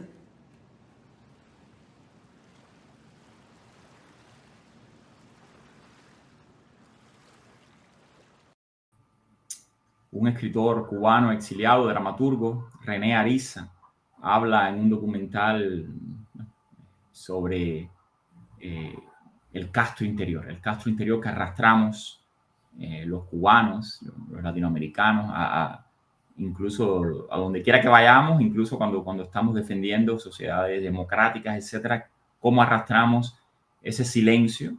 Pero bueno, quería preguntarte, la imagen que emerge de esta conversación, aparte de una lucidez histórica tremenda y de un deseo de nunca más, definitivamente, lloran, no pueden evitar, se sienten parte de esta masacre, ¿no? De enviar almas inocentes a la muerte, ¿no?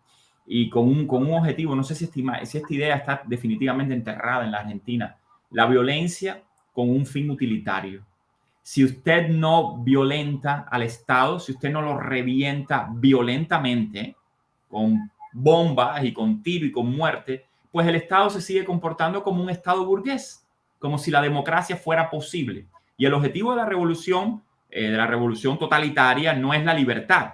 El objetivo de la revolución totalitaria es demostrar que el Estado siempre es fascista hasta que llegue al poder la sección no fascista, ¿no? Que no quiero nombrar exactamente comunista, puede ser reaccionaria, católica, puede ser de cualquier tipo, pero es el Estado burgués, la democracia como sociedad abierta es el mal definitivamente, y la violencia...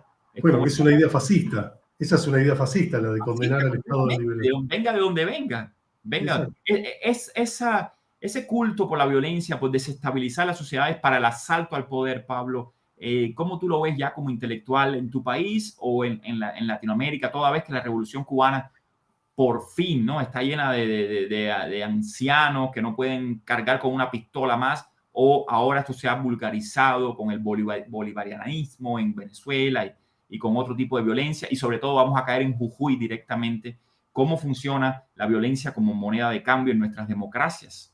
Yo creo que, a ver, cambiaron de forma, sigue habiendo violencia en Argentina, por lo menos sigue habiendo violencia. En Chile hay violencia, hubo violencia claramente hace 2 años atrás, digamos, a partir del reclamo de un boleto estudiantil para el transporte público. Hubo una especie de batalla en Santiago de Chile. Digo, en el sur de Chile hay grupos, digamos, que son unas nuevas formas de terrorismo, que reclaman ya no el Estado, sino territorios, dominio político, ruptura institucional. Eso mismo pasa en Argentina, en el sur. Y en Argentina hay fenómenos violentos como grupos que permanentemente están marchando. O sea, es otro tipo de violencia, pero no es por la palabra, ni por el diálogo, ni por el acuerdo por el cual avanza la sociedad. Es decir, hay una parte de la sociedad que quiere, o que imagina y desea y sueña con una república, digamos, donde las cosas se puedan conversar, se puedan discutir, se puedan resolver acordando. Y hay una buena parte que cree que hay que dar batalla ya no a ese Estado burgués, sino a la parte burguesa de la sociedad, a la parte procapitalista. Entonces, la parte que en teoría decía el mal a los pobres y qué sé yo, y bueno, se instrumenta violentamente se imponen movilizaciones, a veces con ruptura de mobiliario urbano, pintadas, y es como una cosa, es como una sistematización de la violencia, ya no, digamos, de manera militarizada como se concebía en los 70, pero no deja de ser violencia, y es sostenida y permanente. Eso no ha cambiado la modalidad, pero sigue siendo violencia, y sigue siendo voluntad de que no prospere una república, y de que no prospere ningún tipo de diálogo, sino la realidad va a ser como yo te diga, y como el pueblo desea, porque yo represento los intereses genuinos del pueblo avasallado por tus intereses, y entonces es la misma retórica con otro tipo de violencia, pero que no deja avanzar, ni prosperar, ni acordar, ni dialogar. Qué destino Argentina, qué destino Latinoamérica, qué destino Cuba, qué destino para nuestros pueblos. Jujuy desoído. Regresamos en un minuto. Empezamos a correr con mi mamá todos los muebles que teníamos para trancar la puerta, porque pensaban que se nos entraban. A mi mamá le pegaron, la agarraron de los pelos, la ramearon. Obviamente, como hija, salí a defender. Pero a mí me pegaron más que a ella.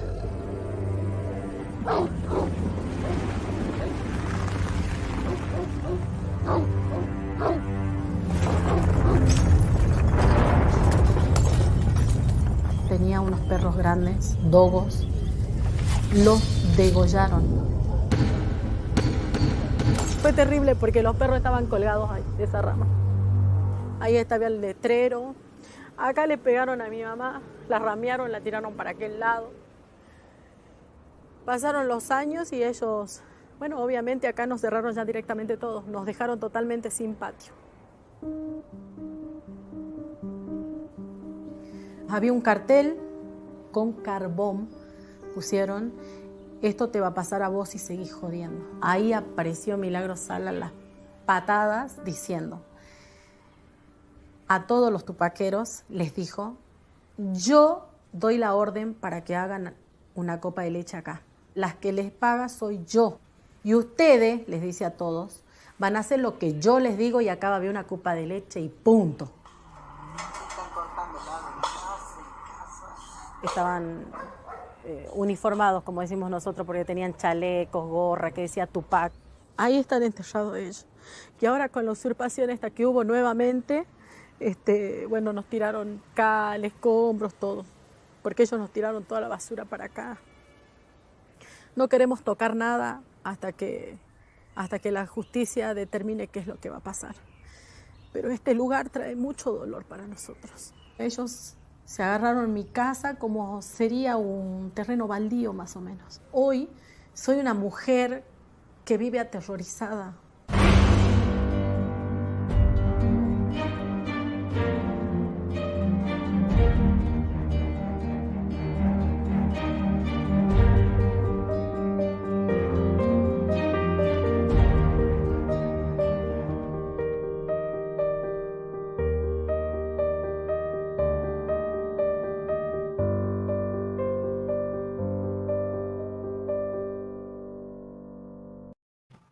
Permíteme un toque de cinismo en medio del dolor y del insulto que provocan estas imágenes.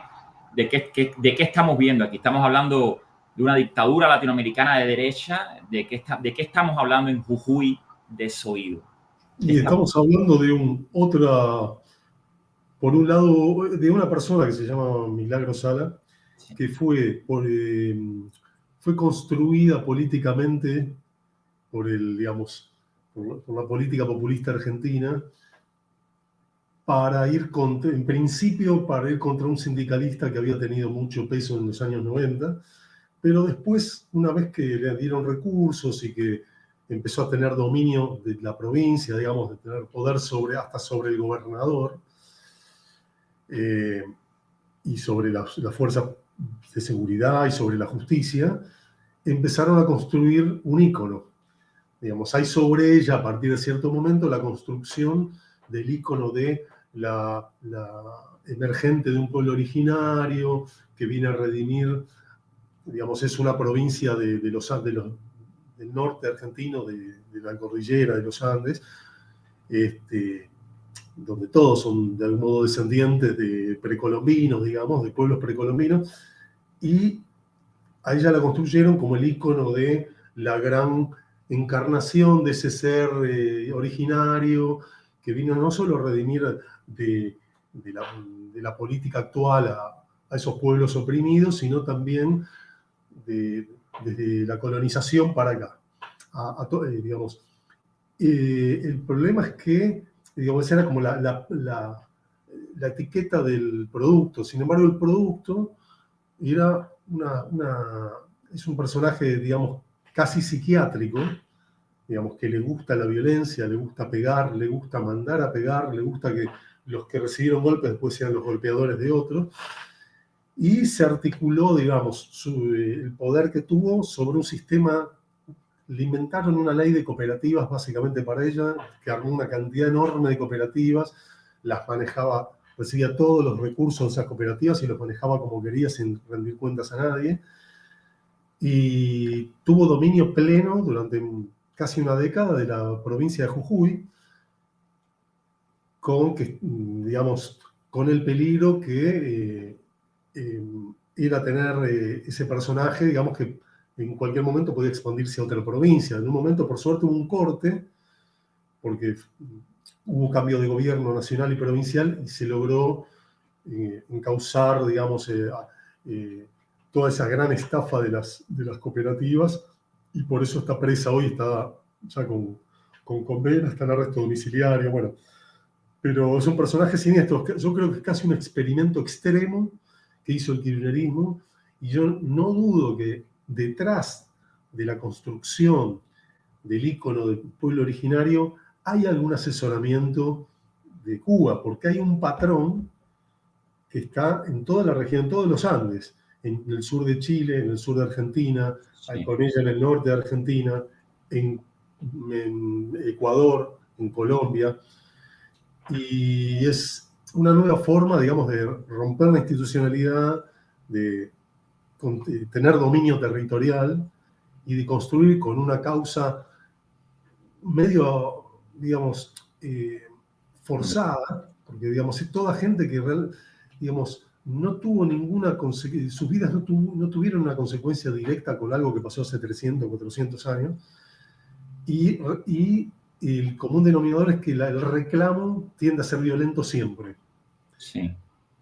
O tiende a ser corrupto.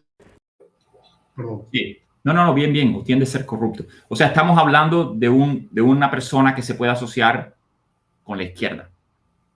Básicamente. Y la realidad resulta tan, bueno, tú lo has dicho, psicópata, sangrienta, como los relatos, las narrativas que nos llegaban de los electrodos en los cuerpos de hombres y mujeres.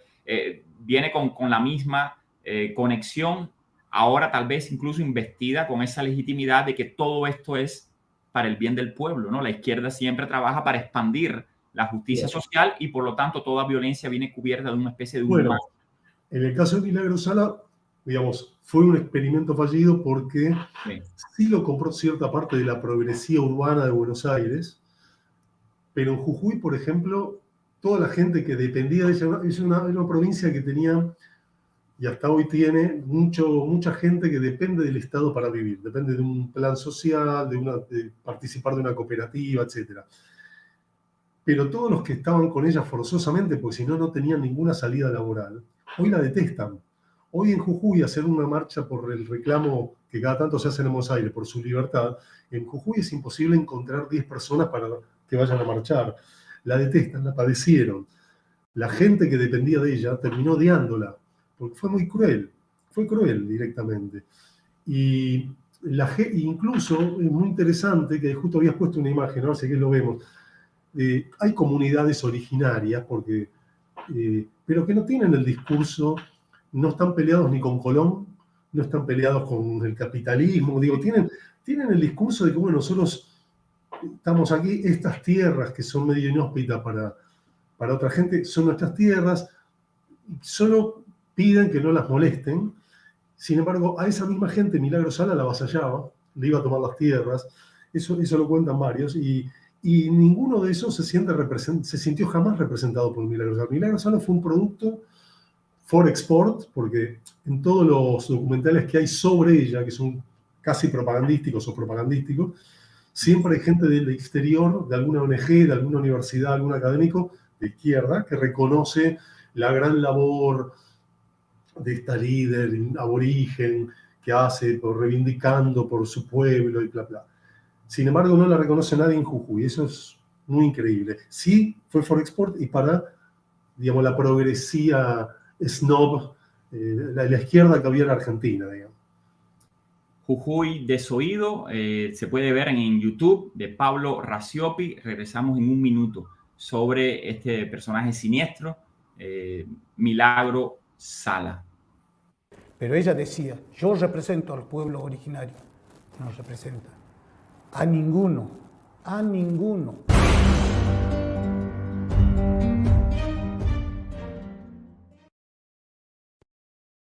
Fue terrible porque fue como empezar una dominación sobre las clases más oprimidas a partir de una oprimida.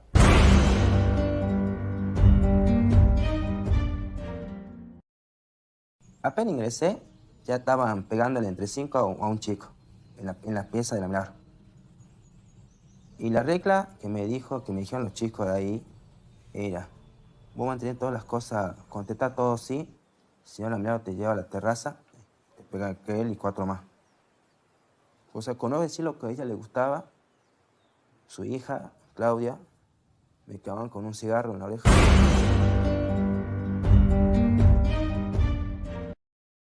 Me acuerdo, nos bajan el primer desembolso de plata, que era cerca de 3 millones, y lo ponemos en la mesa. Y todos mirábamos así.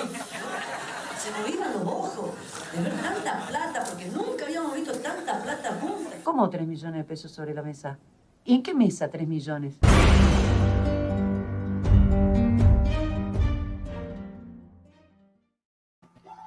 No sé si tendrá que ver con la banalización, con lo populista, pero hay varios momentos en esa misma reunión donde ella cuenta un poco la invención de estas cooperativas, que había que prácticamente hacer un copy-paste, algo que hay que crear consistentemente durante medio año, pues había que hacer un copy-paste de viernes para lunes para lanzar un número de cooperativas. Y a mí me llama la atención, lo he visto en Cuba, es cómico.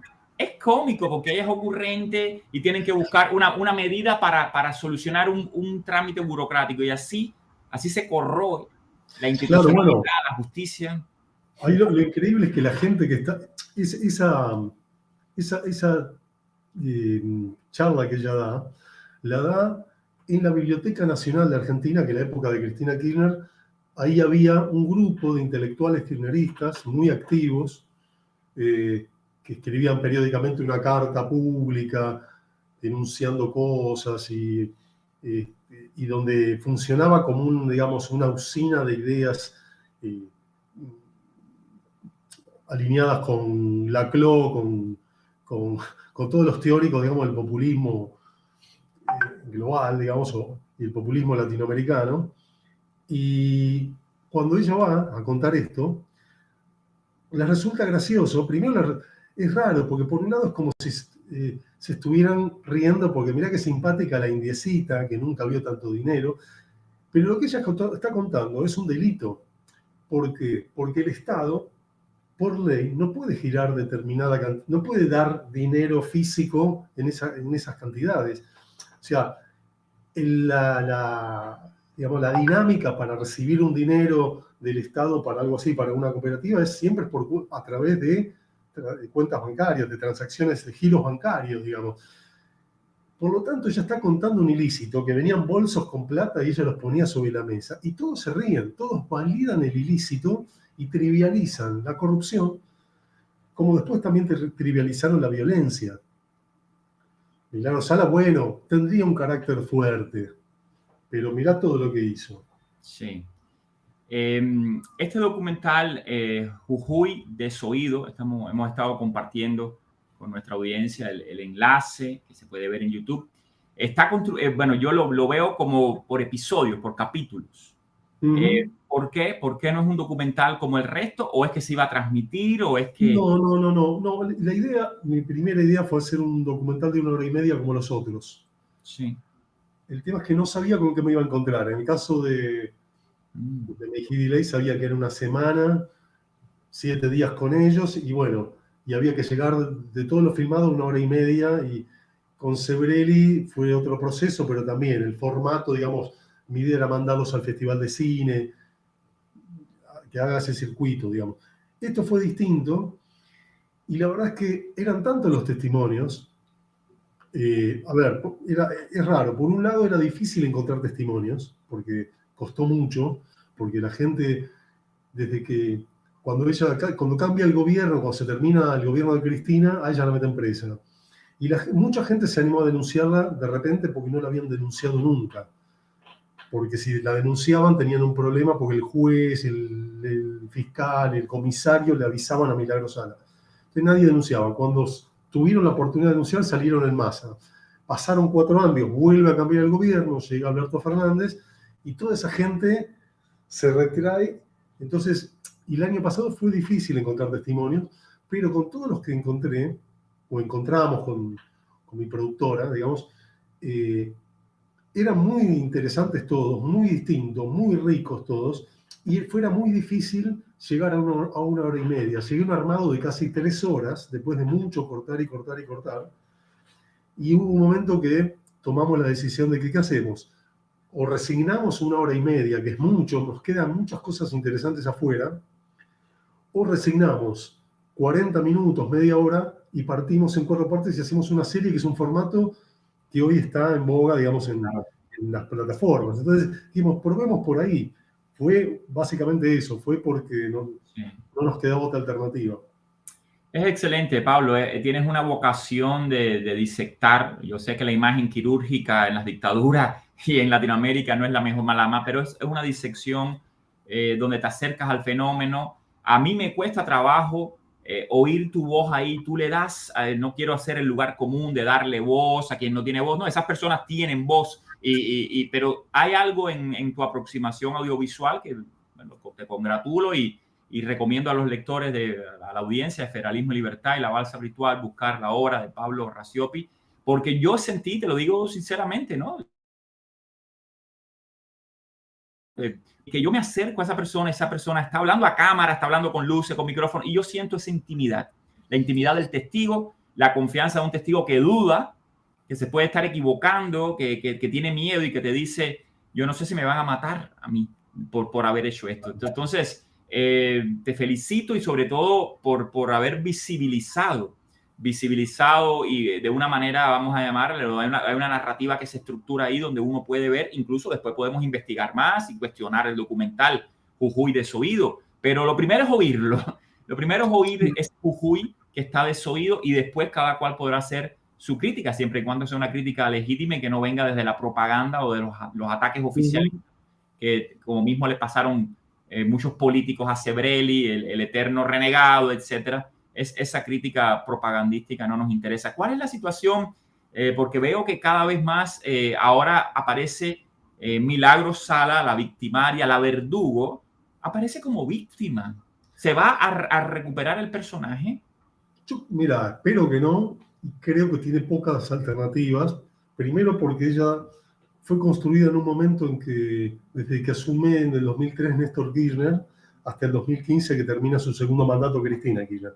Esos 12 años de kirchnerismo, Argentina tuvo una situación económica muy favorable por la venta de soja y que la soja tuvo el precio más alto de su historia, había mucho dinero, ella tuvo muchos recursos, muchísimos, que hoy el país no los tiene. Y después todo el sistema que ella armó, todo lo que la rodeaba a ella, era un castillo de naipes, toda esa cantidad de gente que movilizaba, porque la odian. Por eso te digo, no pueden juntar 10 personas en Jujuy para pedir por ella. Sigue siendo un reclamo de intelectuales kirchneristas y de algunos grupos, digamos, más de una izquierda snob, de un populismo snob, no es masivo. Y además yo creo que en Jujuy, si ella, esta es una teoría absolutamente personal, por todo lo que vi allá, yo creo que si un día ella quedara libre, ella corre peligro en Jujuy.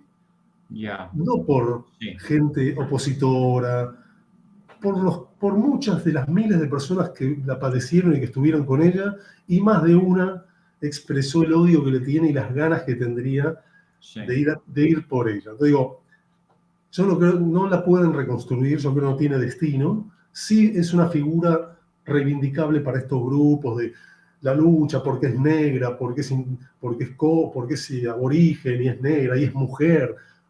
pero no le interesa realmente a nadie. No le interesa a nadie. También porque defiende las causas justas y progresistas, ¿no? Por esa eterna narrativa de qué don tiene la revolución cubana de asociarse con todos estos tipos de personajes y de reivindicarlos y de repararlos, porque en Cuba sí, el periódico Granma, por ejemplo, esta foto está publicada en el periódico Granma y ahí está artículos que estuve viendo, donde prácticamente, Pablo, la ponen como una perseguida política y una víctima del racismo. Bueno, también en Venezuela, claro, la lectura que hace, digamos, el eje de la izquierda populista en Latinoamérica puede verla, o la ve de ese modo, la promueve de ese modo, pero realmente yo creo que no tiene manera de ser construida porque ya la gente con la que formó parte de su existencia hoy no está y no quiere volver a estar. Sí. Y la detestan. Entonces, a diferencia por ahí, qué sé yo, no sé, si resucitara al Che Guevara, tendría seguramente gente que... este es un personaje que ha hecho tanto daño persona a persona, y físicamente, y psicológicamente, y ha torturado tanto, ha hecho tanto daño, que yo creo que ni con recursos, o sea, tendrían que eliminar el poder... los 3 poderes en la provincia tenían que... Hoy yo creo que ya no es posible eso. Fue un experimento que quedó fallido, pero fue un experimento que apuntaba a eso.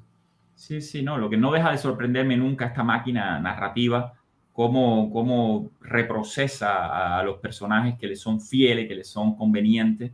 Supongo que es un fenómeno occidental en general, con los medios, pero a mí siempre se me hace especialmente insultante a la inteligencia humana, a la inteligencia del ciudadano, del individuo, una narrativa que llega, salva, protege a sus soldados, porque son soldados ciudadanos corruptos, violentos, algunos psicópatas, otros muy racionales, y muy ilustrados incluso.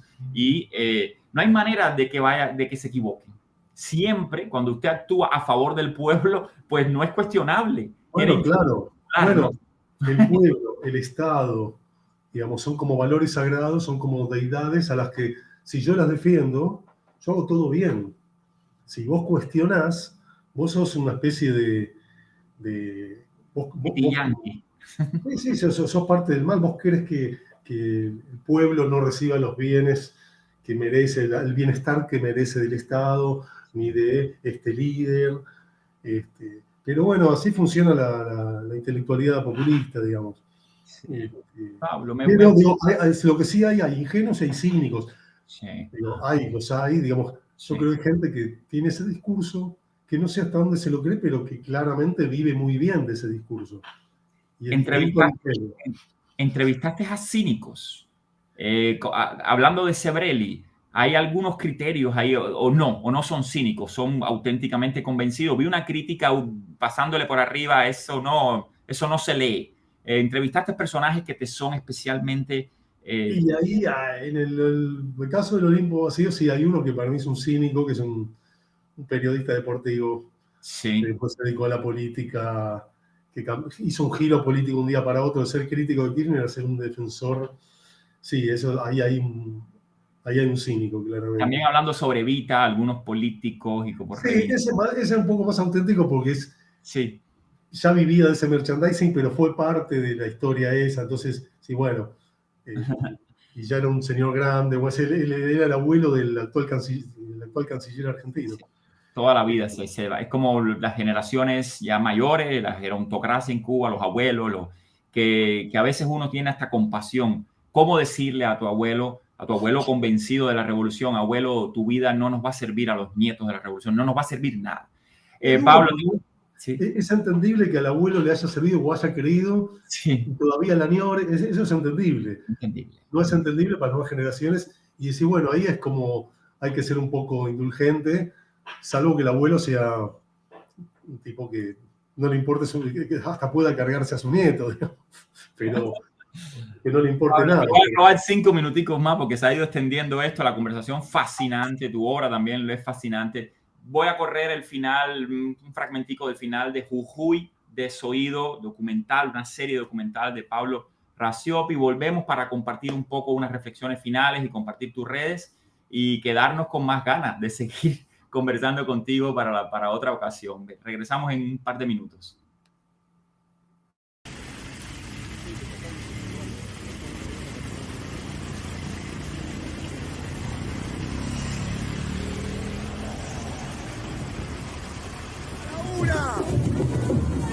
¡A la voz! ¡A la tres! ¿Dónde estabas tantas veces que mi gente a los gritos te pedía que la escuches un poquito?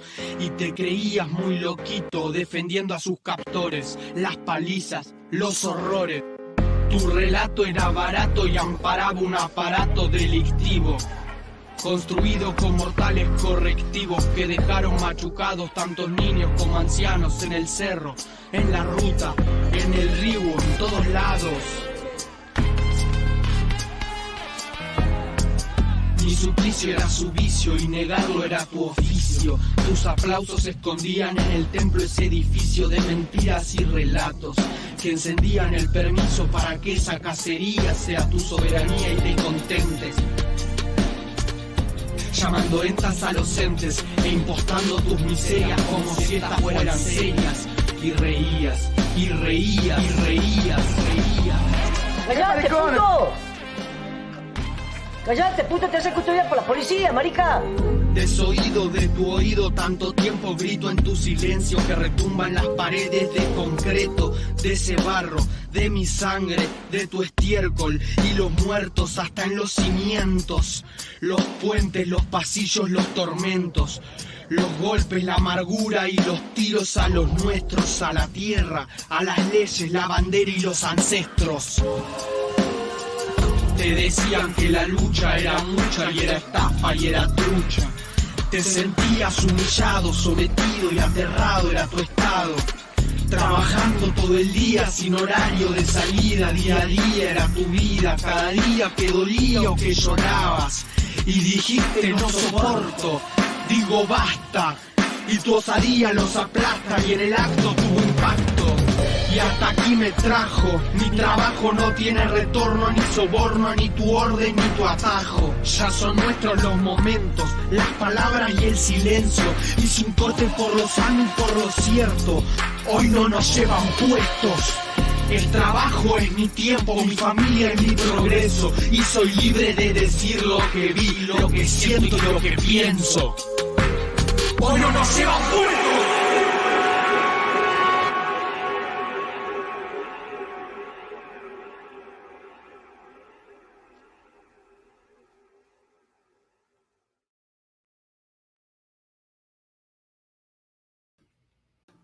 Pablo Racioppi, una vez más en Jujuy Desoído. ¿Te gusta hacer estos contramontajes? No podemos extendernos mucho, pero ¿te gusta hacer estos contramontajes narrativos? Sí, claro. Y porque ahí es donde decir, después de haber contado durante un par de horas, digamos, una narración consistente, pero con su densidad, ese es un momento, digamos, de pequeña irracionalidad en el montaje que permite como seguir otro hilo y quedarse con una sensación de resumen, digamos. De hecho, esta canción la escribimos con el músico de la película. Dijimos, tenía que ser una especie así de rap y de hip hop y que sea como sintetizar todas las cosas que se dijeron en el documental desde una mirada, digamos, si querés, más liberal, del individuo que ahora dice, puedo decir lo que siento y lo que pienso, soy yo, me siento libre, digamos. Es un resumen, pero sí, ahí con ese picadito de imágenes, sí, me parece es un lindo recurso para terminar, digamos. Es bello, te resume en parte, te moviliza las energías. Pablo, cuéntame un poquitico del Pablo Racioppi en social networks, en las redes sociales. ¿Cuál es tu Twitter? ¿Humano sin patria? Humano sin patria y nada, y eso es ¿Qué significa un eso? desaforado que despotrica contra no solo contra la política, sino contra el sopor de la sociedad. Es que eres un niño travieso, Pablo, sigues siendo un niño travieso. Excelente, estamos compartiendo las redes sociales de Pablo.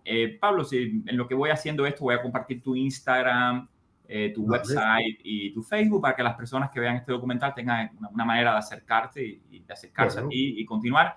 Pero bueno, si quieres, para la audiencia de Federalismo y Libertad, para el ciudadano latinoamericano que quiere vivir en libertad, que quiere vivir sin clientelismo, que quiere progresar por sí mismo y que se ve atrapado por los totalitarismos, por las dictaduras y que se ve atrapado también por nuestras democracias demacradas, ¿no? ¿Qué mensaje traes tú como una persona que ha vivido en varios sistemas políticos, que tiene obviamente un mundo y una visión creadora de vivir en libertad y los peligros que afronta esa libertad, pero hablándole un poco al ciudadano común, al que tal vez nunca va a hacer un documental, pero que se va a conectar con el tuyo, ¿no?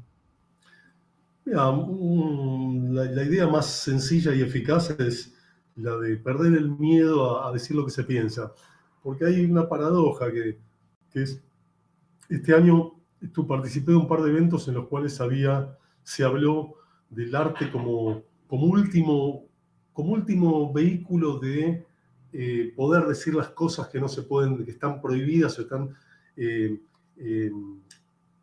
no sé la palabra, condenadas en Cuba, por ejemplo, ¿no? Como el arte en Cuba cumplió esa función, la trata de cumplir todavía, pese a que legislan contra la creación, contra la expresión, etc., contra la libertad de expresión.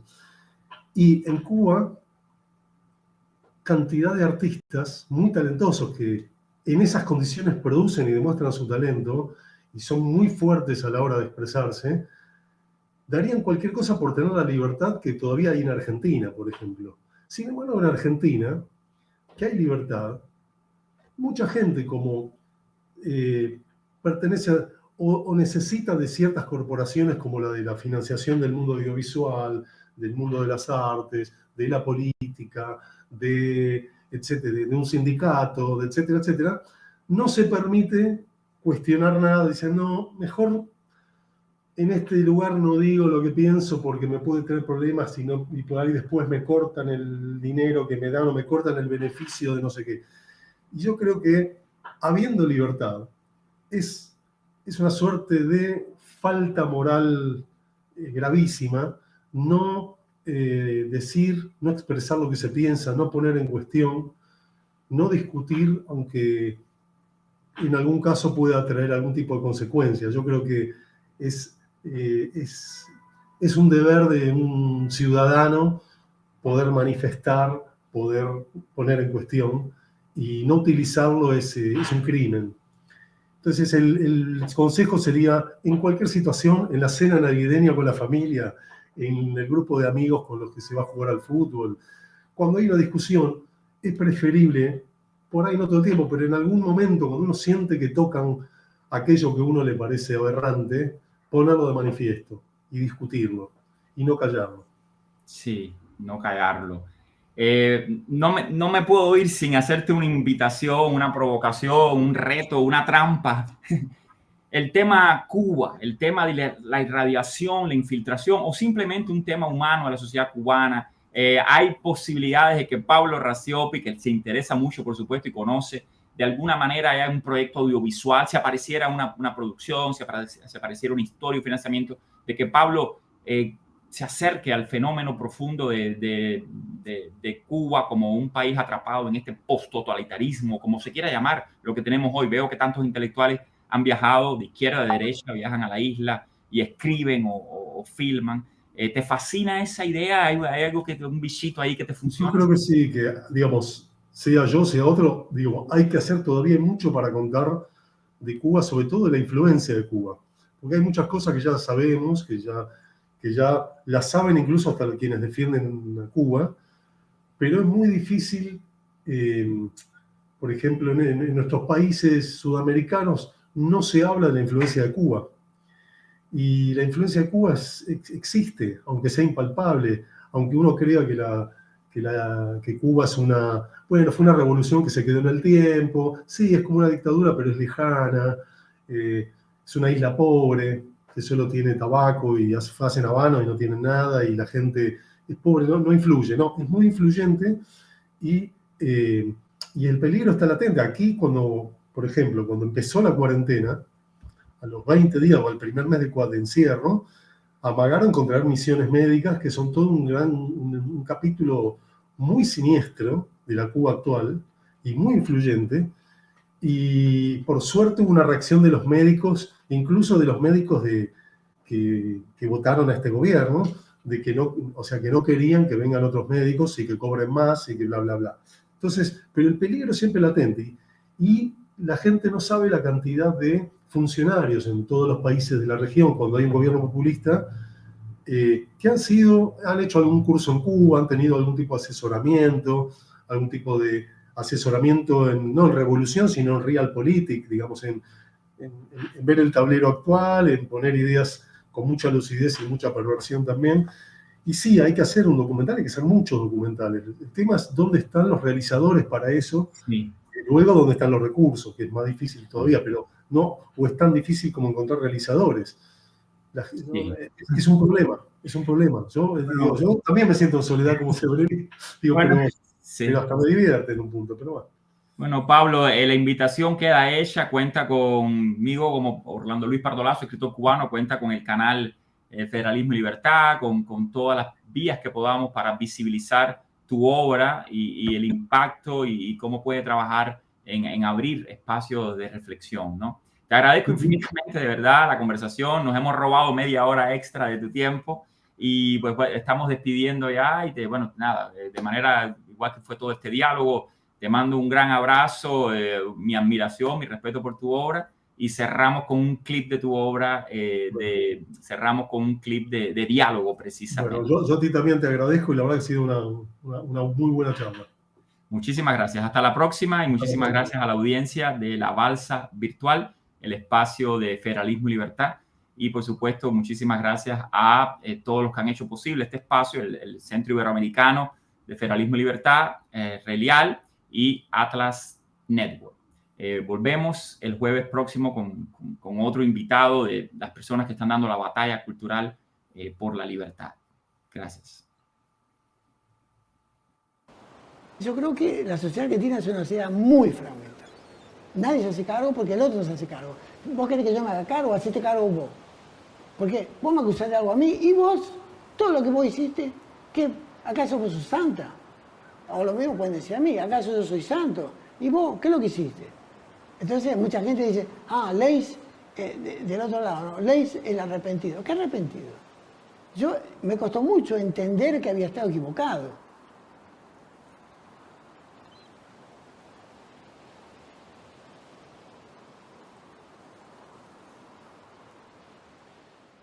Señores jueces, quiero renunciar expresamente a toda pretensión de originalidad para cerrar esta requisitoria. Quiero utilizar una frase que no me pertenece, porque pertenece ya a todo el pueblo argentino. Señores jueces, nunca más. Silencio en la sala. Silencio. Personal policial y desaloje la sala.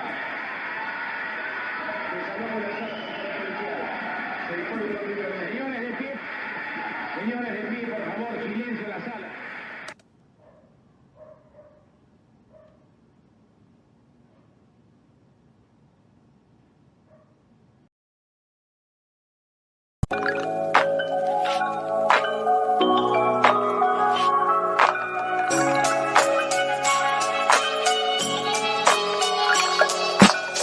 En esta balsa mi destino puse fe, pendiente a lo que es, no que será ni lo que fue. Cansado del dime que te diré.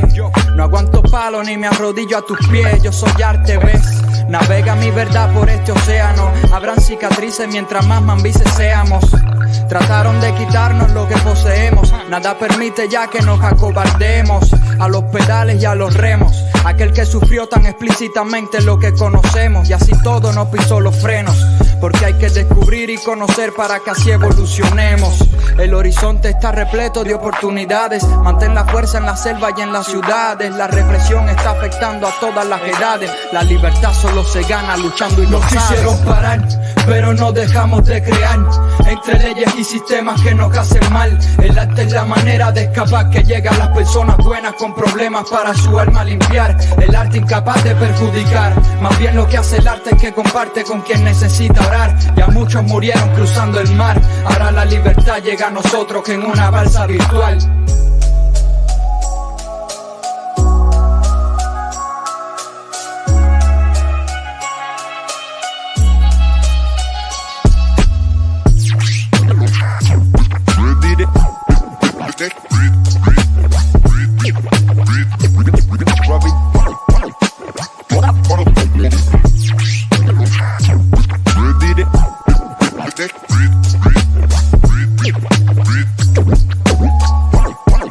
En una balsa virtual.